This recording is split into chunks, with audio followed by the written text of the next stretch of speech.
Bismillahirrahmanirrahim. Assalamualaikum warahmatullahi wabarakatuh. Waalaikumsalam warahmatullahi wabarakatuh. Kami dari mahasiswa UPSI Cengkareng. Perkenalkan, nama saya Muhammad Irfan dan sebelah saya ada. Nama saya Ronald Alfian Ramadan. Saya Fikir Biasa Iskandar. Saya Andi Gurtanto. Nama saya Muhammad Reza Kurniawan. Nama saya Jordan Radinka. Nama saya Elisanggino Valia. Nama saya Afif Auzi Zuhari. Ya, di sini kami akan membahas tentang aliran sesat. Dalam kurung yang lebih dibahas itu adalah Syiah. Nah, sebelum masuk ke pembahasan, kami akan menjelaskan dulu tentang apa itu aliran sesat dan bagaimana ini dapat berkembang khususnya di Indonesia.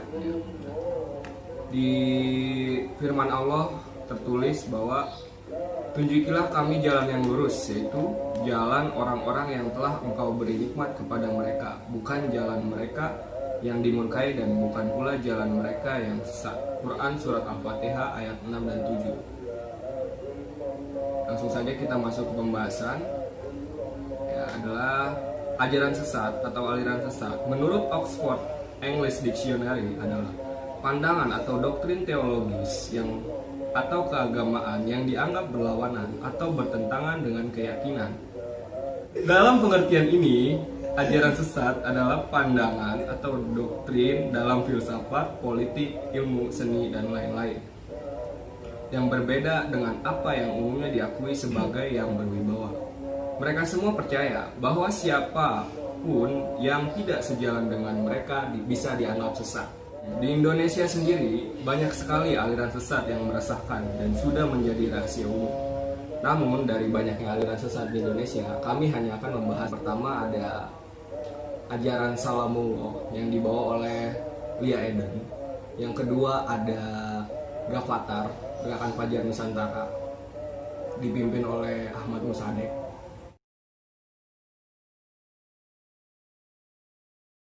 Dan yang ketiga, yang paling fenomenal sampai saat ini adalah Syiah. Baik, kita mulai pembahasan pertama, yaitu tentang sekte Salamullah yang ada di Indonesia atau sekte Sahabat 99 yang dipimpin oleh Lia Eden. Ajaran ini didirikan oleh Lia Aminuddin atau Lia Eden dengan jemaat yang disebut Salamullah. Pada tahun 1997, dia ramai dibicarakan karena mengaku Imam Mahdi sebagai penyebar wahyu Tuhan. Dia juga menyatakan dirinya reinkarnasi Bunda Maria, sedangkan anaknya Ahmad Mukti adalah jelmaan Yesus Kristus. Saat awal didirikan, Lia Eden menggait seratusan orang penganut. Saat awal didirikan, Lia Eden menggait seratusan orang penganut dari beragam golongan. Pada Desember 1997, Majelis Ulama melarang perkumpulan Salamullah karena ajarannya dianggap menyelewengkan kebenaran mengenai ajaran Islam. Itu ada sedikit penjelasan tentang sekte Salamullah atau Sahabat 99. Selanjutnya kita akan masuk ke pembahasan Gavatar atau biasa disebut dengan Gerakan Fajar Nusantara. Nah, Gerakan Fajar Nusantara ini adalah aliran kepercayaan yang dianggap sebagai salah satu penerus Al-Qiyadah Al-Islamiyah. Aliran ini didirikan oleh Ahmad Musadek yang menyatakan dirinya sebagai nabi atau Mesias. Dan gerakan ini merupakan gerakan sinkretik yang menggabungkan ajaran Islam, Kristen, dan juga Yahudi. Selanjutnya ada, menurut hasil penelitian Ketua LPPI Ahmad Jamaluddin,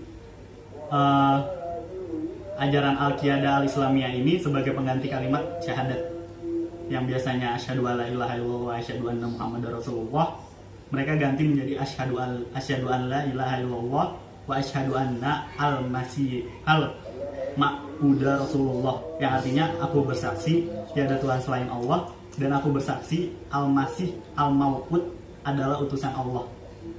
Terus yang kedua ini dia meniadakan kewajiban puasa. Begitu juga yang ketiga, mereka juga meniadakan kewajiban sholat 5 waktu. Jadi saya di sini ingin menjelaskan lanjutan visi dari Gavatar. Visi dari Gavatar itu yakni menginginkan terwujudnya tata kehidupan masyarakat, bangsa dan negara yang damai sejahtera, beradab, berkeadilan dan bermartabat di bawah naungan yang Tuhan yang Maha Esa. Peningkatan kualitas ilmu dan intelektualitas serta pemahaman dan pengalaman nilai-nilai universal agar menjadi rahmat bagi semesta alam. Sedangkan misi dari Gavatar tersebut itu ingin memperkuat solidaritas, kebersamaan, persatuan, dan kesatuan, khususnya antar sesama elemen bangsa Indonesia. Selain itu, juga untuk memupuk saling pengertian dan kerjasama antar sesama lembaga yang memiliki kepedulian dan perhatian terhadap upaya perdamaian kesejahteraan dunia. Namun, kalau kita lihat dari tujuan, visi, dan misi dari Gavatar tersendiri itu memiliki sisi positif tersendiri.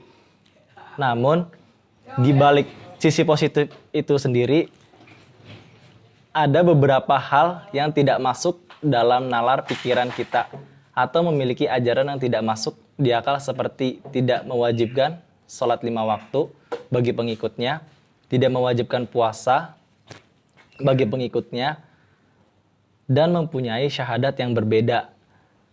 Mereka juga mengkafirkan orang lain yang tidak masuk ke dalam golongan mereka. Jadi gerakan ini juga termasuk kelompok yang berbahaya, dilarang oleh MUI karena alasannya itu adalah gerakan hanya mengatasnamakan agama tetapi tidak sesuai dengan agama itu, dan hal ini bukan menyerang fisik tetapi ideologi bagi para pengikutnya. Saya di sini akan sedikit menjelaskan tentang sejarah kemunculan Ahmadiyah.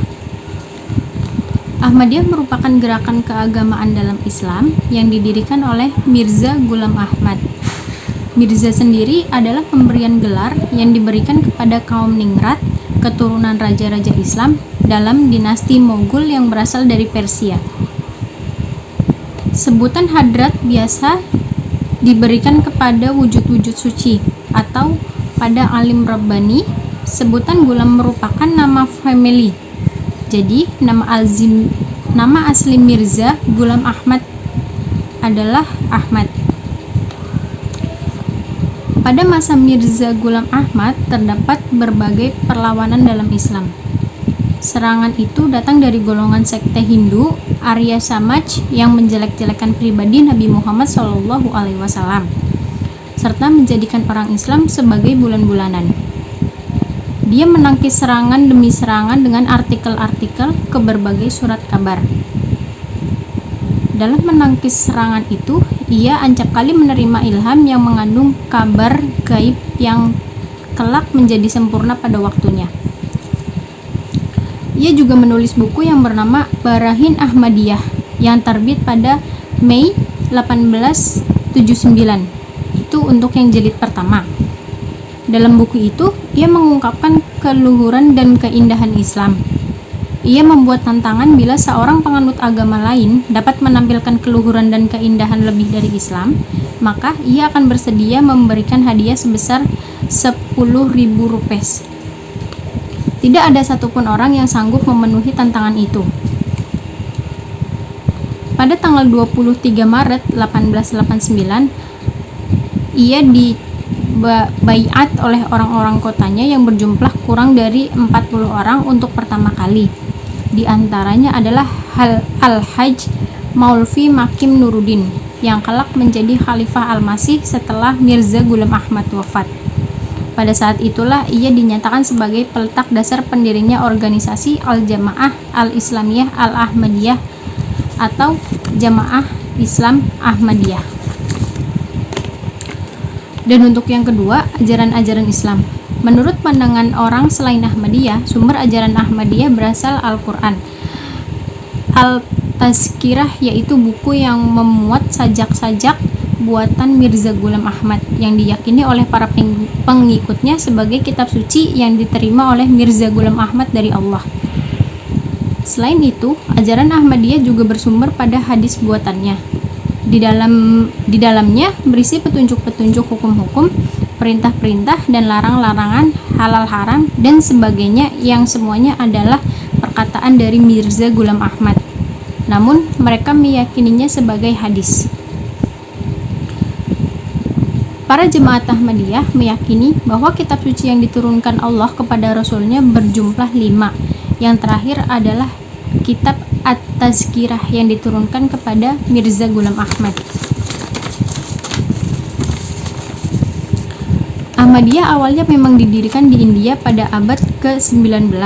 Namun, keyakinan tersebut kini merambah hingga ke berbagai penjuru dunia. Beberapa kalangan ada yang membagi kelompok menjadi 2 aliran, yakni Ahmadiyah Qadian dan Lahore. Pandangan kenabian Ahmadiyah Qadian tersebut berbeda dengan pandangan Ahmadiyah Lahore, sekalipun Ahmadiyah Lahore secara implisit memandang Mirza Ghulam Ahmad sebagai nabi. Mereka membagi kategori kenabian menjadi 2. Pertama, nabi hakiki, yaitu yang ditunjuk langsung oleh Allah Subhanahu wa Ta'ala dan membawa syariat. Kedua, nabi lugawi, yaitu seorang manusia biasa tetapi banyak persamaan yang cukup signifikan dengan para nabi yang lain. Dalam arti, ia juga menerima wahyu. Wahyu yang diterima oleh nabi bukanlah yang dapat berfungsi sebagai syariat meskipun banyak mengandung pengetahuan dan berita gaib.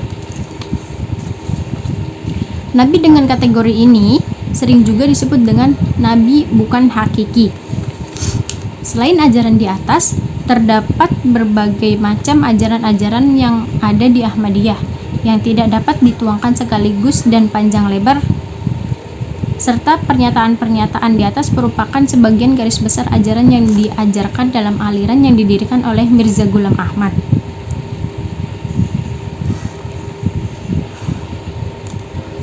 Ajaran aliran ini antara lain ialah membahas tentang perwahyuan yang diturunkan kepada nabi-nabi, konsep kenabian, konsep kekafiran seseorang, kekhalifahan, serta masih banyak lagi ajaran-ajaran yang tidak dapat dijelaskan seluruhnya. Tujuan dari ajaran Ahmadiyah menurut pendirinya ialah meremajakan moral Islam dan nilai-nilai kerohaniannya. Saya melanjutkan pembahasan ketiga, yaitu Syiah. Syiah berasal dari kata bahasa Arab. Bentuk dari kata ini adalah Syi'i dan Syiah. Adalah bentuk pendek dari kalimat bersejarah Syiah. Ali artinya pengikut Ali yang berkenaan tentang Quran surah Al-Bayyinah ayat Khairul Bariyah. Saat turunnya ayat itu, Nabi bersabda, "Wahai Ali, kamu dan pengikutmu adalah orang-orang yang beruntung. Ya Ali, anta wasyine atuka diimul faizun." Syiah menurut etimologi bahasa Arab Syiah Arab bermakna setiap kaum yang berkumpul di atas suatu perkara. Adapun menurut terminologi syariat bermakna mereka yang menyatakan bahwa Ali bin Abu Thalib sangat utama di antara para sahabat dan lebih berhak untuk memegang tampuk kepemimpinan kaum muslimin. Demikian pula anak cucu peninggalan beliau. Oke, saya akan melanjutkan. Munculnya aliran Syiah terdapat 2 pendapat. Satu, menurut Abu Syahra, Syiah mulai muncul pada akhir dari masa jabatan Utsman bin Affan, kemudian tumbuh dan berkembang pada masa Ali bin Abi Thalib. 2. Menurut Riwayat, Syiah muncul ketika berlangsung peperangan antara Ali dan Muawiyah yang dikenal dengan Perang Siffin.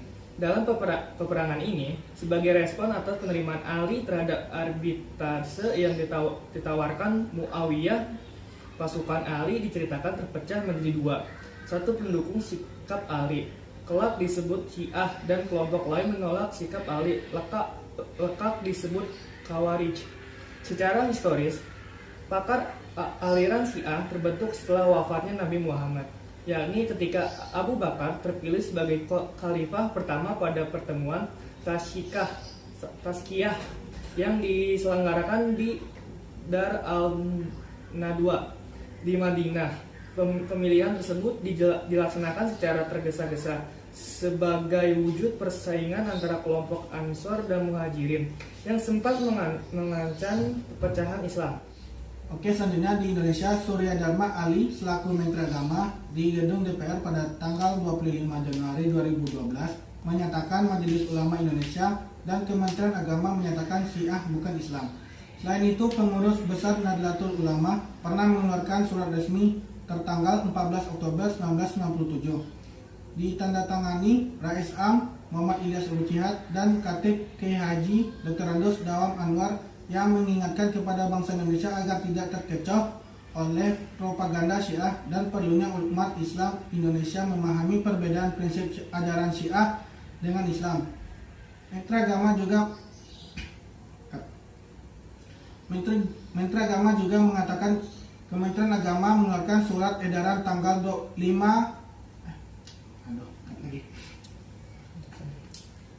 Menteri Agama juga mengatakan Kementerian Agama mengeluarkan surat edaran tanggal 5 Desember 1983 tentang hal ilwah mengenai golongan Syiah, menyatakan Syiah tidak sesuai dan bahkan bertentangan dengan ajaran Islam. Oke, cukup sekian pada pembahasan kita kali ini. Selanjutnya kita bakal kesimpulan. Jadi kesimpulan dari kami adalah bahwa semua yang berhubungan dengan organisasi ataupun sekte keagamaan patut untuk dicari tahu terlebih dahulu mengenai tujuan mereka berada di sini, agar kita sebagai manusia tidak salah pilih dalam melangkah dan memilih organisasi ataupun sekte keagamaan. Kita harus bersyukur pada Yang Maha Kuasa karena tidak terikat oleh aliran sesat, ajaran sesat apapun di tempat ini. Baiklah, semoga kita semua selalu berada dalam lindungan Yang Maha Kuasa, Allah Subhanahu wa Ta'ala, Amin. dan terlindung daripada hal-hal jahat ataupun buruk yang menyebabkan kita berada di aliran sesat. Saya rasa itu aja cukup. Saya Muhammad Ipan mewakili teman-teman saya dari kelas 13 6A25 UPSI Cengkareng. Kami akhiri. Wassalamualaikum warahmatullahi wabarakatuh. LKS. Tiga di belakang, gue bertiga di depan. Tapi jangan yang itu kalau bisa tuh. Yang enggak gue nanya Itu kemarin gimana? ini nih. Tiga ini. Nah, lu situ Ki. Mungkin ini laptopnya sumpah ribet. Nah, Oke, udah. Bentar dulu, gue mau cari posisi yang bagus. udah sih. Boyband mau klarifikasi saudara-saudara ya. Udah. Oke, cut. Kerohaniannya.